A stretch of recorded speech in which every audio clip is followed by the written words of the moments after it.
Bismillahirrahmanirrahim. Assalamualaikum warahmatullahi wabarakatuh. Selamat sore, Bapak Ibu sekalian. Baik, terima kasih atas waktunya.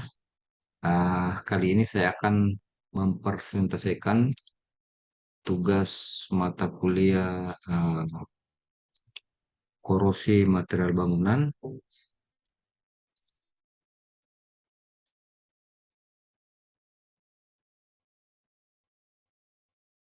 Ada gangguan sedikit. Ah, saya ulangi bahwa saya akan mempresentasikan tugas mata kuliah korosi material bangunan, tugas 2 yang telah diberikan oleh Ibu Gusti. Berupa review jurnal sebanyak 20 jurnal minimal ya, 20 jurnal yang terkait dengan kegagalan konstruksi akibat korosi material. Baik, untuk menyingkat waktu saya langsung saja share tugas saya.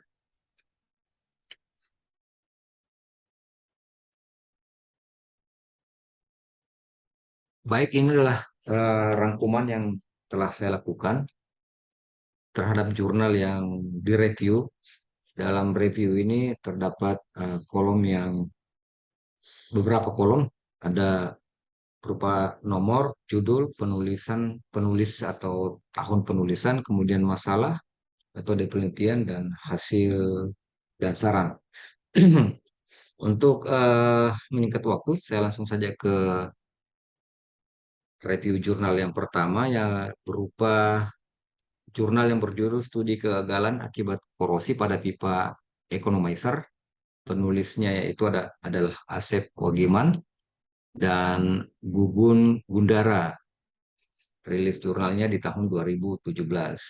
Masalah yang diangkat di sini adalah berupa studi kegagalan terkait korosi pada pipa economizer.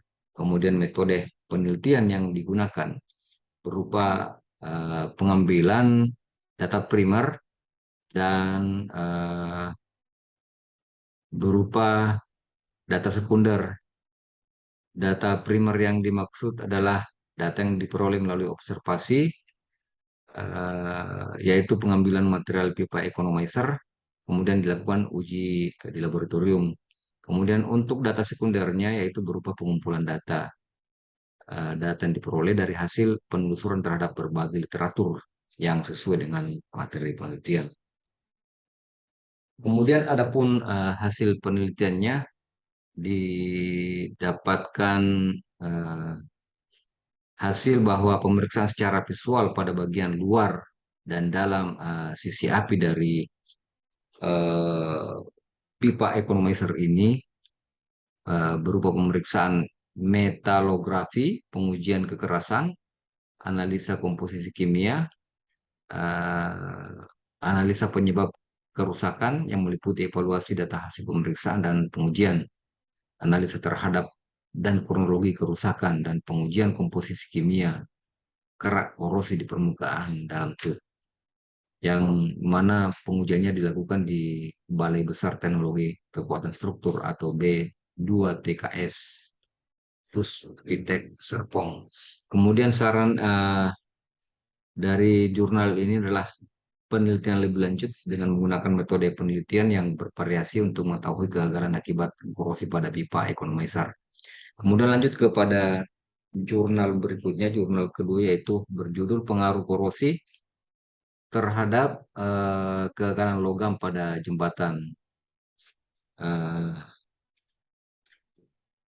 Jurnal ini berupa literatur review ya, jadi eh, banyak literatur yang dikumpulkan kemudian direview di mana jurnal ini adalah saling ada keterkaitan antara satu jurnal dengan jurnal yang lainnya. Penulisnya adalah Anita Putri Kurniasari, kemudian eh, bersama dengan Yasmina Amalia. Jurnal ini rilis di tahun 2002. Eh, Latar belakang atau masalahnya adalah bahwa baja jembatan baja yang banyak digunakan untuk jalan raya dan rel kereta api memiliki kelebihan di mana masanya adalah ringan. Namun dengan kelebihan yang ada, tidak dapat dihindari terjadinya kegagalan pada jembatan. Kemudian metode penelitian yang dilakukan dalam jurnal ini berupa review paper.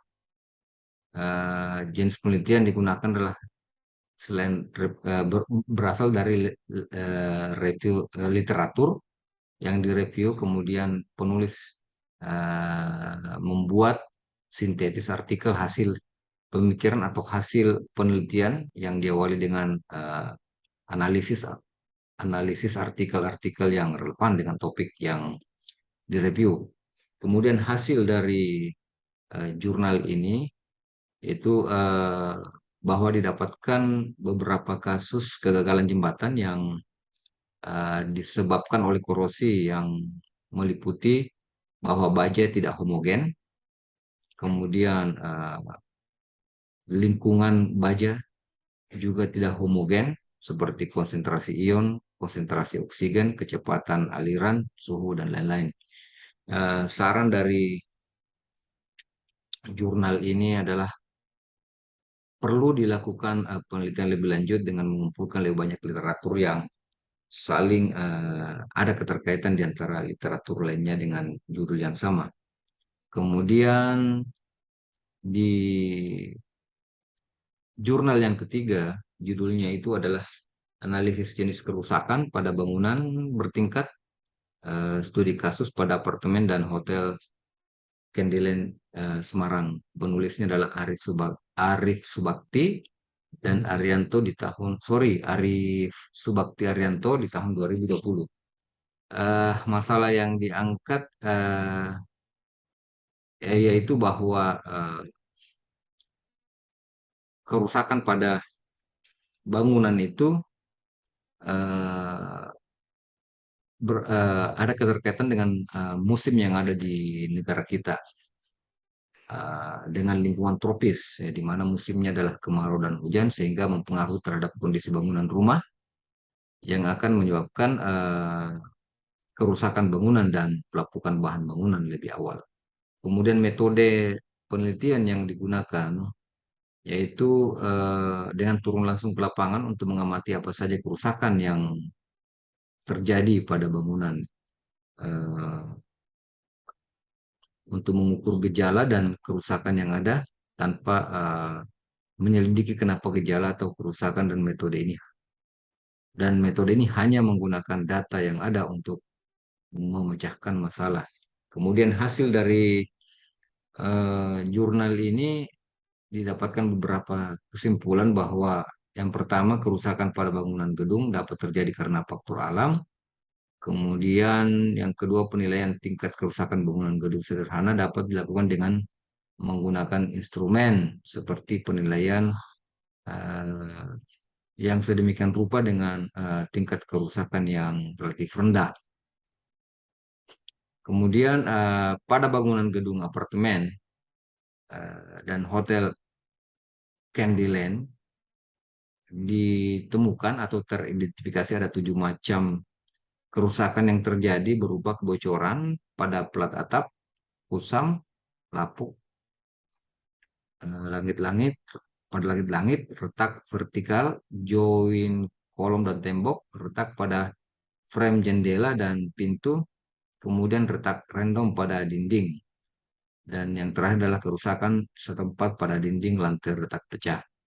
Kemudian untuk sarannya adalah ya eh, harus tetap dilakukan pendalaman atau penelitian lebih lanjut terkait apa yang sudah ditemukan didapatkan dari hasil jurnal ini untuk lebih memperdalam lagi selain penyebab-penyebab yang sudah disampaikan pada hasil jurnal ini. Kemudian di jurnal yang keempat dengan judul Tingkat Laju Korosi Atmosferik Baja Konstruksi Lingkungan Pabrik Kelapa Sawit.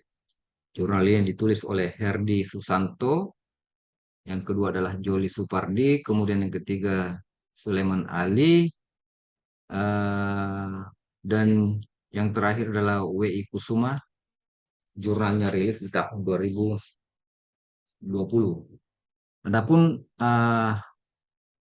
masalah yang diangkat pada jurnal ini eh, adalah mengenai tingkat laju korosi atmosferik yang ada di pabrik kelapa sawit. Kemudian metode penelitian yang dilakukan berupa eh,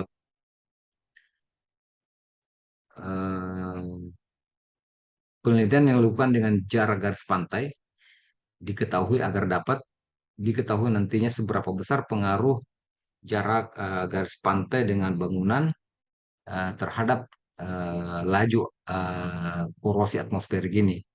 Adapun hasil yang didapatkan dari studi ini atau yang telah dituangkan dalam jurnal ini adalah eh, yang telah dicek di PMKS PT Agro Sinergi Nusantara atau PT ASN. Data yang diperoleh pada spesimen baja strip mengalami tingkat laju korosi tertinggi yaitu pada bulan Oktober sampai bulan Januari. Kemudian saran yang eh, disarankan dari jurnal ini bahwa penelitian lebih lanjut dengan menggunakan metode penelitian yang berbeda seperti jarak dari laut terhadap bangunan yang menjadi objek penelitian. Kemudian di jurnal yang kelima adalah berjudul Tegangan Ambang pada Sambungan Las CDW antara baja dan kuningan dalam lingkungan korosif. Penulisnya eh, yaitu Osmar Buntulobo, yang kedua Jarod B. Darmadi, yang ketiga adalah Oyong Novaresa. Jurnalnya dirilis di tahun 2020. Masalah yang diangkat pada jurnal ini yang ingin diteliti yaitu terkait dengan eh, tegangan ambang pada sambungan las CDW antara baja dan kuningan dalam lingkungan korosif. Metode penelitian yang digunakan berupa pengujian SCC yang diterapkan dalam penelitian eh, adalah berupa constant load test atau CLT yang merupakan salah satu pengujian SCC khusus pada bentuk pejal tanpa perlakuan retak. Kemudian hasilnya dari penelitian ini atau yang dituangkan dalam jurnal ini berupa nilai tegangan ambang pada pengelasan di similar CDW antara baja karbon rendah dan kuningan yang berdiameter 1,6 mm adalah 330 MPa. Jadi semakin tinggi tegangan yang diberikan pada sambungan las, maka umur material atau sambungan tersebut juga akan semakin rendah. Sarannya adalah tetap dilakukan penelitian lebih lanjut dengan menggunakan cara dan metode penelitian yang berbeda untuk lebih mendalami mengenai tegangan ambang pada sambungan les CDW antara baja dan kuningan ini. Kemudian di uh, nomor 6 atau judul artikel yang keenam berjudul Pengaruh Udara dan Perendaman Larutan NaCl terhadap Laju Korosi pada Lasan Baja S45C. Penulisnya adalah Ahmad Sarif, Ade Asari Ramatullah, rilis di tahun 2020. Masalah yang diangkat di sini adalah bagaimana pengaruh udara dan pendalaman larutan NaCl terhadap laju korosi pada lasan baja yang dimaksud pada judul ini. Kemudian metode penelitiannya dilakukan di workshop di Teknik Mesin Fakultas Teknik Universitas Lampung Mangkurat. Waktu yang dibutuhkan pada penelitian ini adalah selama 4 bulan terhitung pada Februari 2020 sampai Mei 2020. Hasil yang didapatkan yaitu dari penelitian yang telah dilakukan bahwa pengaruh udara dan perendaman larutan NaCl terhadap laju korosi eh, pada variasi Kampulas Baja 545C ini adalah tertinggi pada kampus 1 sebesar 0,0644 mm per rad dan terendah pada kampus 5 sebesar 0,0631 mm per rad. Sedangkan pada tanpa perendaman laju korosi tertinggi pada kampus 1 sebesar 0,00488 mm per year dan terendah pada Kampuli maksud saya sebesar 0,00429 mm per year. Dan saran yang diberikan pada jurnal ini masih hampir sama dengan saran di jurnal sebelumnya bahwa masih perlu dilakukan penelitian lebih mendalam terkait pengaruh udara dan perendaman larutan NaCl untuk mendapatkan hasil yang lebih maksimal. Kemudian di jurnal ketujuh yang berjudul Analisis Sifat Mekanis dan Ketahanan Korosif di Lingkungan Laut dari Material Baja Karbon ASTM A131 grade AH36 pada penggelasan bawah air. Penulisnya adalah Asni Yusma Hadiwianata, rilis di tahun 2017.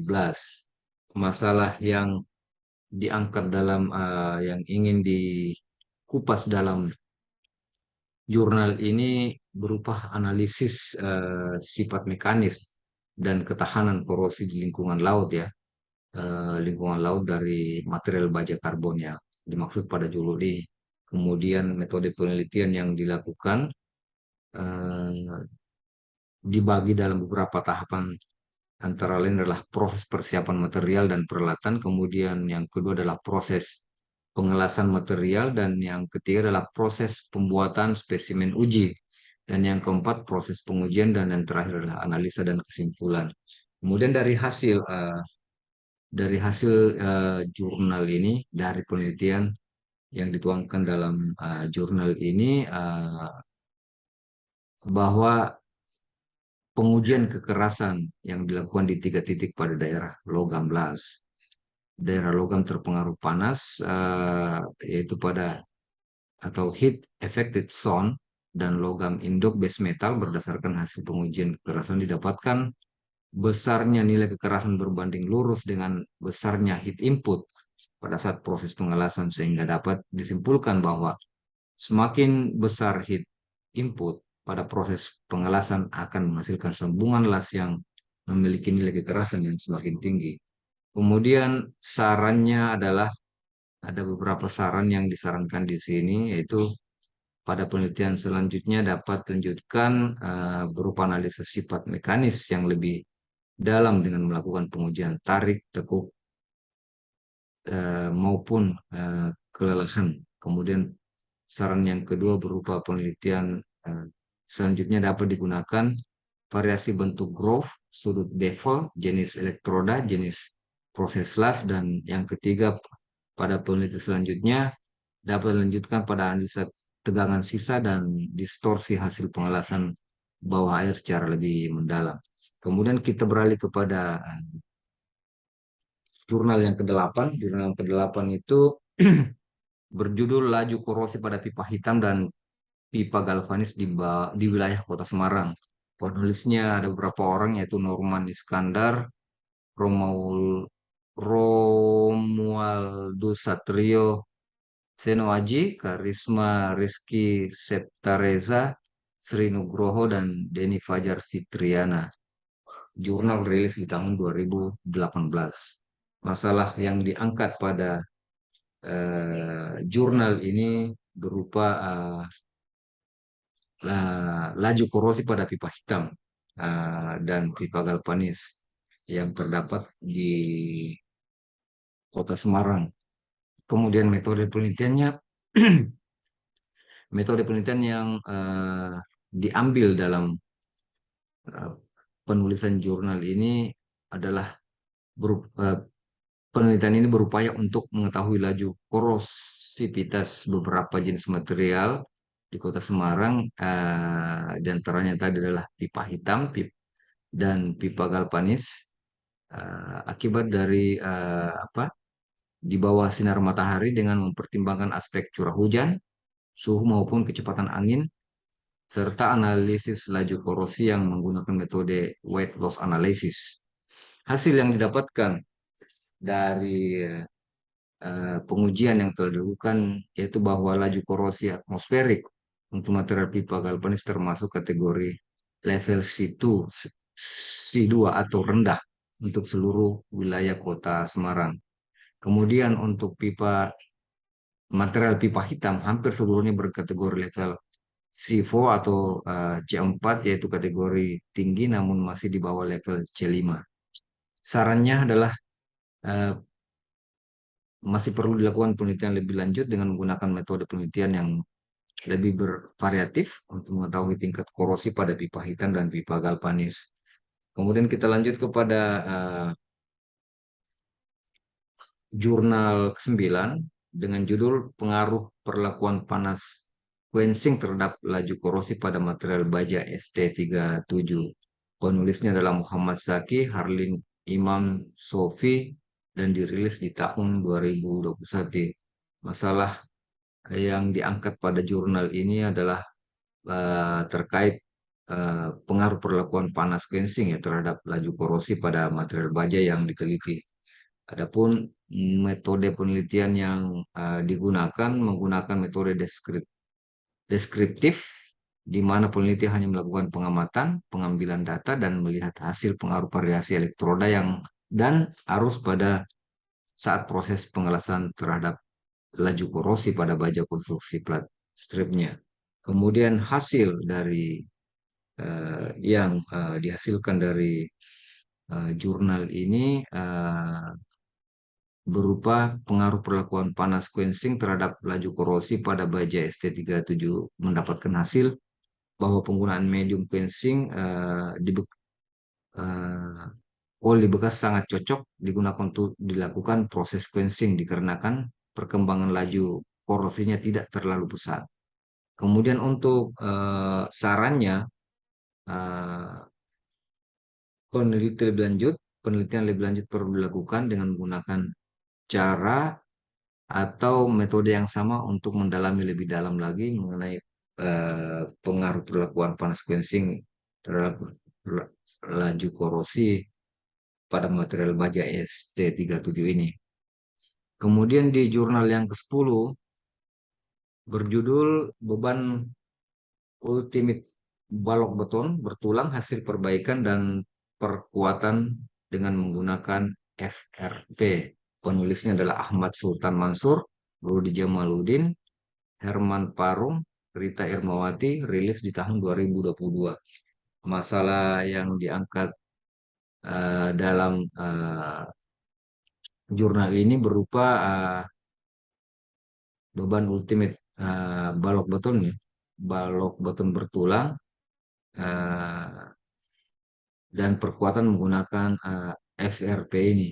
Metode penelitian yang dipakai dalam penulisan jurnal ini bersifat eksperimental yang dilaksanakan di Laboratorium Bahan dan Struktur Departemen Teknik Sipil Universitas Hasanuddin. Objek utama adalah struktur balok beton bertulang. Kemudian hasilnya dari hasil penelitian ini dapat disimpulkan bahwa terjadi peningkatan kapasitas beban ultimate pada balok GFRP, eh, kemudian terhadap balok normal yaitu sebesar 8,08%. Kemudian pada balok B, BGRSF merupakan balok yang dibuat dengan konsep perbaikan dengan reduksi massa layan hingga 62% dan bersifat kaku akibat perkuatan GFRP. Kemudian hasil yang terakhir adalah hasil mode kegagalan terjadi pada benda uji BGRS. V adalah kegagalan lekatan antara beton dengan GFRP di bonding failure. Sarannya adalah perlu dilakukan penelitian lebih lanjut untuk lebih eh, mengetahui tentang beban ultimate balok beton bertulang ini. Kemudian di eh, jurnal yang ke-11 dengan judul Laju Korosi Tulangan pada Beton Berbahan Pasir Slag Nikel dan Fly Ash. Penulisnya adalah Indrawan Syah Fernanda Aras. Dirilis tahun 2020. Masalah yang diangkat eh, pada jurnal ini adalah keterkaitan antara laju korosi pada tulangan yang memiliki bahan dari slag atau fly ash yang slag nickel maksud saya di sini ya, slag nickel dan fly ash. Metode penelitian yang dipakai berupa eh, bahwa benda uji yang digunakan adalah silinder beton dengan diameter 100 mm, kemudian dibenamkan tulangan diameter 16 mm di tengah balok dengan variasi yang seperti yang tertulis dalam slide yang nampak ini. Kemudian hasil dari penelitian ini adalah menunjukkan bahwa laju korosi pada tulangan beton untuk setiap variasi memiliki karakteristik yang berbeda-beda. Eh, Kemudian di mana beton OPC pasir membutuhkan waktu yang lebih singkat hingga terjadi retak awal yaitu sekitar 143 jam yang menandakan korosi. Selanjutnya beton eh, FA15 GN550 butuh waktu 174,41 jam untuk mengalami korosi. Jadi eh, lebih tinggi poin yang kedua ini dibanding yang poin pertama tadi. Kemudian sarannya adalah perlu dilakukan penelitian lebih lanjut dengan menggunakan cara dan metode yang berbeda pada bahan slag, nikel, dan fly ash. Kemudian untuk jurnal yang ke-12 dengan judul Analisis Korosi Baja Karbon yang diproteksi anoda korban. Penulisnya adalah Cipto STMT, Farid Sariman STMT, Christian Weli Wulur, Clement Arahangmetan, dirilis pada tahun 2018. Masih terkait dengan masalah yang diangkat adalah keterkaitan antara korosi baja karbon eh, yang sudah diproteksi dengan anoda karbon ya. Sorry, saya tulis di sini. Kemudian metode penelitiannya, metode eksperimental digunakan pada penelitian kinerja aluminium anoda karbon eh, dalam melindungi baja karbon dengan cara mengkorosikan baja karbon. Hasil dari eh, yang dituangkan dalam jurnal ini adalah nilai laju korosi baja karbon tanpa anoda ini pada lingkungan air laut berupa 6,4337 MV pada lingkungan air payau 4,8222 MPY eh, dengan luas penampang 1.200 mm persegi lebih baik dalam melindungi baja karbon terhadap korosi. Kemudian sarannya adalah penelitian lanjutan dengan menggunakan bahan lain untuk mengetahui alternatif proteksi dari korosi pada material baja. Kemudian di jurnal yang ke-13 dengan judul Evaluasi Struktur Dermaga Akibat Korosi Berdasarkan Standar Nasional Indonesia SNI 2833 2016 dan SNI 1725 di tahun 2016. Penulisnya adalah R. Buyung Anugraha A, kemudian M. Sigit, Ibnu PR, kemudian Sulhan dan uh, Nisar Rahman Nur, dan yang terakhir adalah Yusuf Rahman, dirilis pada tahun 2020. Masalah yang diangkat yaitu berupa evaluasi struktur dermaga yang diakibatkan oleh uh, korosi dan mengacu kepada SNI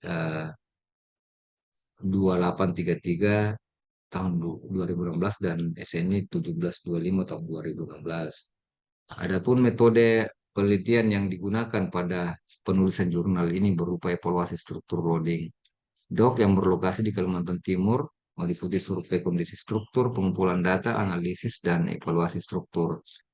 Hasil yang didapatkan dari studi jurnal ini atau pada penulisan jurnal ini berupa ditemukan bahwa struktur loading dock yang dimodelkan sebagai moment resisting frame menunjukkan bahwa struktur loading dock masih aman digunakan sebagaimana fungsinya.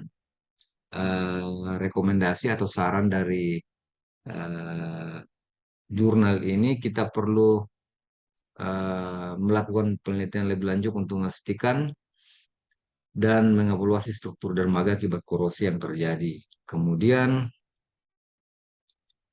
eh, jurnal ke-14 berupa kajian dengan judul Kajian Kerusakan pada Konstruksi Bangunan Basement Cooling Water Pump PLTU Pembangkitan Sumatera Utara, Sektor Pembangkitan Belawan. Penulisnya adalah Hermansyah, ditulis pada 2019. Eh, Masalah yang diangkat yaitu berupa kerusakan pada konstruksi bangunan basement yang memang terpapar dengan air ya, karena pada objek objek studinya pada cooling water pump yang tentunya akan selalu apa namanya kontaminasi dengan air. Kemudian metode yang digunakan eh, yaitu berupa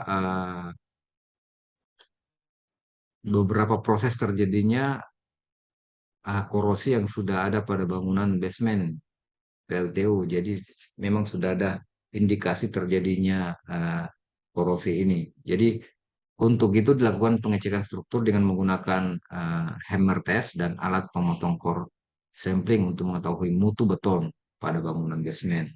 Hasilnya adalah bahwasanya ketebalan pada beton 30 mm akan memiliki kecepatan korosi sebesar 0,39 mm dengan rasio air semen 0,4 sampai 0,52 mm dengan rasio air semen 0,4 mm, sedangkan ketebalan selimut beton 60 mm dengan kecepatan korosi mencapai 0,196 mm dengan rasio air semen 0,4 sampai 0,264 mm. Pada bangunan basement, eh, cooling water pump PLTU dipengaruhi adanya faktor karbonisasi yang mengakibatkan kerusakan pada tulangan dengan kedalaman sekitar 10 mm pada bangunan tersebut. Kemudian sarannya adalah eh, sangat perlu dilakukan penelitian lebih lanjut untuk mematangkan kajian kerusakan pada konstruksi bangunan basement CWP ini. Kemudian kita lanjut kepada jurnal ke-15 dengan judul Investigasi Laju Korosi Atmosferik Baja Karbon Rendah Profil Segi 4 di Kawasan Industri Medan. Penulisnya adalah Afandi, Iqbal Tanjung, Arya Rudi, Syahrizal Fona, Saiful Husni, dirilis pada tahun 2020. Metode penelitian yang digunakan berupa eh, spesimen uji dan proses pengukuran laju korosi mengikuti standar ASTM J50 dan ASTM J51. Hasilnya adalah hasil investigasi menggambarkan laju korosi rata-rata bagi karbon profil segi 4 selama 6 bulan sebesar 0,308 MPa. Sarannya adalah pendalaman lebih lanjut untuk agar dilakukan studi lebih mendalam terkait jurnal ini, judul jurnal jurnal apa sasaran atau tujuan dari jurnal ini. Kemudian kita melangkah ke jurnal ke-16 dengan judul Ketahanan Material Baja Selimut Fiberglass pada Konstruksi Bangunan Pantai. Penulisnya adalah Rahmawati Nasir dan Budiawan Sulaiman, dirilis pada tahun 2019. Masalah yang diangkat berupa ketahanan material baja dengan selimut selimut fiberglass pada konstruksi bangunan pantai. Metode penelitiannya dilakukan di dua tempat, yaitu Teknik Sipil Universitas Andi Demak Palopo, kemudian lab lainnya karena di Palopo belum lengkap alatnya, maka juga dilakukan pengujiannya di Teknik Industri Makassar. Kemudian hasil dari yang disampaikan dalam jurnal ini yaitu dapat dilihat dalam pendalaman selama 1 bulan uji tarik. Uji tarik meningkat dan masuk pada bulan kedua dan ketiga pengujian kuat tarik menurun diakibatkan terjadi korosi pada material. Kemudian sarannya adalah perlu dilakukan penelitian lanjutan untuk memastikan lebih mendalam terkait ketahanan material baja selimut fiberglass ini. Kemudian selanjutnya adalah sorry, selanjutnya adalah judul nomor 17. Judulnya, judul jurnalnya itu menentukan condition grade kerusakan struktur bangunan beton dermaga dengan inspeksi teknik dan metode perbaikannya. Ditulis oleh Sulardi tahun 2017. Metode penelitiannya adalah menggunakan metode pengujian yaitu inspeksi teknik berupa pemeriksaan kondisi visual dan uh, kribar tes. Hasilnya adalah menunjukkan bahwa penurunan kuat tekan beton existing 18%, kedalaman laminating mencapai kedalaman 14 mm dan spaling mencapai kedalaman 24 mm dengan kondisi tulangan beton korosif. Sarannya tetap agar diperdalam studinya, mungkin dengan menggunakan metode-metode yang berbeda untuk penentuan condition grade kerusakan struktur bangunan ini. Kemudian di nomor 18, maksudnya judul jurnal ke-18 itu adalah korosi pada baja tulangan dan pencegahannya. Studi kasus Gedung Rukoyo Sudarso Square Semarang. Penulisnya adalah Arif Subakti Arianto, dirilis pada tahun 2022. Eh, Masalah yang diangkat yaitu berupa adanya korosi pada baja tulangan dan bagaimana mencegahnya.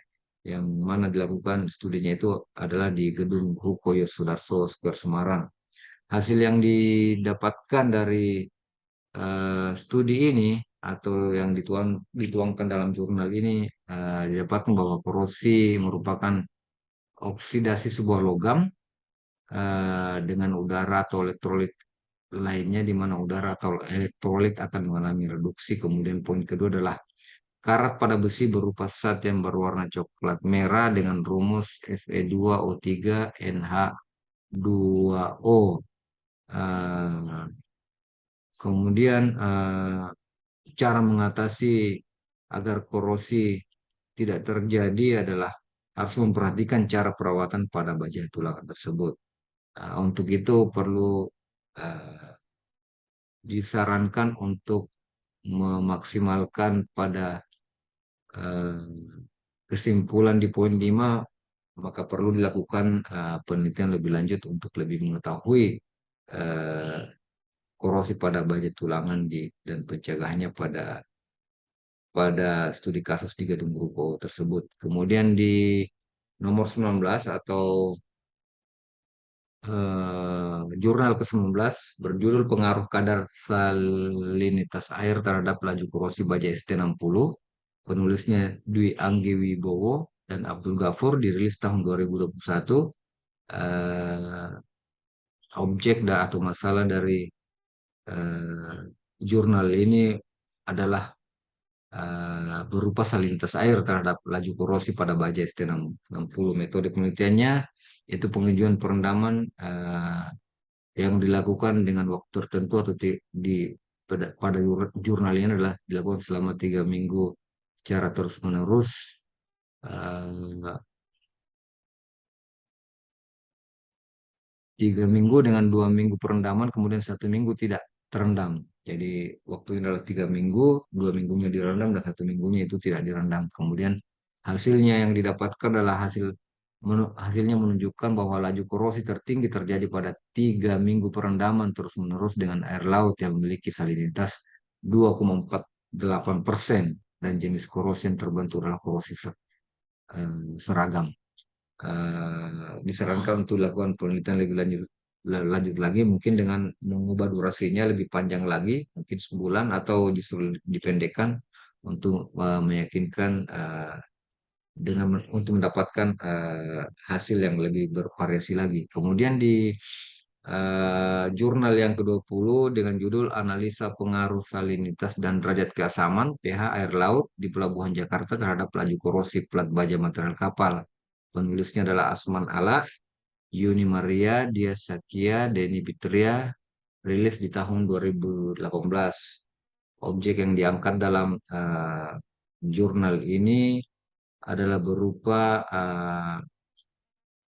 pengaruh tingkat keasaman air laut terhadap pelabuhan yang ada di Jakarta, terhadap laju korosi ya pada plat material kapal yang ada di sana. Kemudian hasil yang didapatkan dari hasil penelitian yang dituangkan dalam jurnal ini adalah dapat mengkonfirmasi dan membuktikan pengaruh kadar salinitas dan pH air laut terhadap laju korosi. Semakin tinggi salinitas maupun pH, maka semakin tinggi juga laju korosinya. Sarannya adalah eh, perlu diperdalam lagi studinya untuk mengetahui seberapa tinggi laju yang dimaksud dalam jurnal ini. Kemudian pada nomor 21 atau judul jurnal yang ke-21 yang saya rangkum dalam tugas ini adalah berjudul Analisis Potensial Korosi Tulangan pada Beton Busa SG14 dengan penambahan serat polipropilen dengan perlakuan wet dry cycle selama 84 hari. Penulisnya adalah Farah Kamara Elmira dan Abdullah dan yang terakhir adalah Syah Rizal Fona, dirilis pada tahun 2020, di mana masalah yang diangkat adalah bagaimana menganalisis potensi korosi pada tulangan beton busa SG14 dengan penambahan serat polipropilen dan perlakuan kaitannya dengan perlakuan wet dry cycle selama dengan durasi 84 hari. Hasil yang didapatkan adalah hasil pengukuran potensial korosi yang diperoleh dapat diklasifikasikan bahwa beton tanpa anoda karbon dan beton dengan anoda tidak terhubung terhubung sudah memasuki kondisi risiko korosi yang tinggi berdasarkan ASTM C876. Sarannya adalah perlu dilakukan penelitian untuk lebih memperdalam analisa potensial korosi tulangan pada beton busa SG ini. Mungkin durasinya atau wet dry cycle-nya ditambah mungkin 100 hari atau justru mungkin dikurangi durasinya. Demikian presentasi saya terkait rangkuman atau review jurnal yang telah saya rangkum eh, sebanyak 21 jurnal. Eh, Lebih kurangnya mohon dimaafkan. Eh, saya stop share dulu. Eh, jadi demikian Bu dan Bapak Ibu sekalian, tugas yang sudah saya rangkum, tugas 2 terkait dengan kegagalan konstruksi akibat korosi material yang bisa saya rangkum. Lebih kurangnya mohon dimaafkan. Jika ada salah kata, mohon dimaafkan. Wabillahi taufiq wal hidayah. Assalamualaikum warahmatullahi wabarakatuh.